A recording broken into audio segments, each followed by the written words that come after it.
నమస్తే అండి. నేను మీ పార్కు Tirupati city vice president Janasena party. ఈరోజు మీరు గమనించాలి, తిరుపతిలో గతంలో ఎంతో మంది ప్రాణాలు పోగొట్టుకున్నారు. ఇదే వర్షాల వల్ల ఈ గుంతలు మ్యాన్ హోల్లు ఓపెన్ అయిపోయి ఎక్కడ నీళ్లు పోతున్నాయో తెలియదు, ఎక్కడ ఏ గుంత ఉందో తెలియదు, ఎక్కడ ఏ మ్యాన్ హోల్ ఓపెన్ అయిపోయిందో తెలియదు. చాలా మంది ఆ మ్యాన్ హోల్లో పడిపోయి చనిపోవడం జరిగింది. ఇక్కడ పడిపోయిన వాళ్ళు ఎక్కడో ఊరు బయట వెళ్తున్నారు. ఆ శవాలు కూడా దొరకలేదు గత 3-4 రోజులుగా. గతంలో మీరు గమనించినట్టయితే అలాంటిది దుస్థితిలో తిరుపతి ఉంది.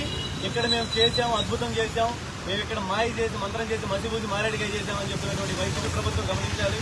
ఇంత దారుణమైనటువంటి పరిస్థితులు ఈరోజు రాష్ట్రం తిరుపతి సిటీ ఇవన్నీ ఉన్నాయి. ఇక్కడ మీరు చూడండి, మేము జనసేన పార్టీ తరఫున మేము ఈరోజు ఇక్కడికి వచ్చి మేము ఈ ప్రభుత్వాన్ని ఈ యొక్క చర్యల్ని మేము ఖండిస్తున్నాం.